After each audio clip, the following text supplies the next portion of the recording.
The record is called Effigy because it was taken from one of the lyrics in the final song of the album called Catalonia. I like that it's got like a double meaning to it, because in turn we have like created an effigy to a nightclub. If you were going to a club called Effigy, it just sounds like a club that you would go to in my head.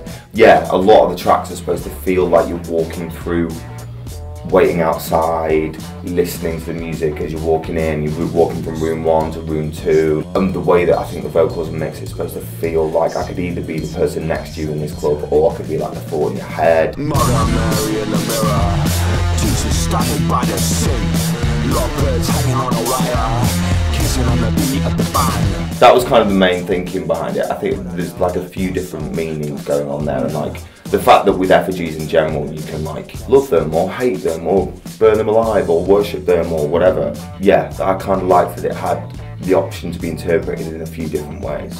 So I, Remy Kabaka, hereby promise to buy a few rounds at the pub of the band's choosing, plus 50% of the future of his earnings. Demos for the rest of the week I'll finish by 7 p.m. Signed by Remy. I think we wanted to work with Rami because his reputation and his experience is really obvious. He's obviously had such a massive impact on Gorillaz. Give the shoulders shake. That's where the funk is coming from. But we don't want that frequency to crush what's happening with George's organ. We want that to be clear like the night sky on a cold winter's night. Little stars poking out here and there. The experience that he's clearly had from that, we felt was really going to fit with what we wanted to do and where we wanted to push the album.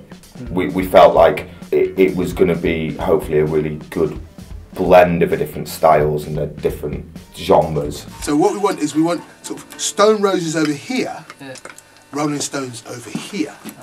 We're the Rolling Stone Roses. It was great working with Remy. It was so good. He had so much good insight. Gone.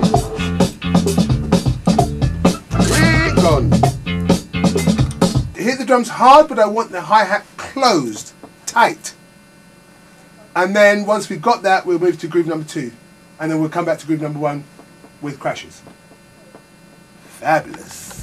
It was great. I felt like I was getting lessons again. He's like a music encyclopedia. Like Every references from all over the place. In our minds, we are Mitch Mitchell, we're Buddy Rich, we're any of those guys that can roll with it. We're Charlie Watts. Okay. We're rock drummers with jazz brains. Remy was more like, okay, let's work with what you've got so far and let's push it even further, rather than it all being up to us, which was quite nice actually, like you say, it made us all play better and yeah. I owe you all a pint. That's right, I owe all of you 1 pint. Bring a straw. Closer was one of the earlier ones that we wrote, I think. Yeah, the guitar riff. Yeah. That was really fun. That was another one of Remy's mental influences.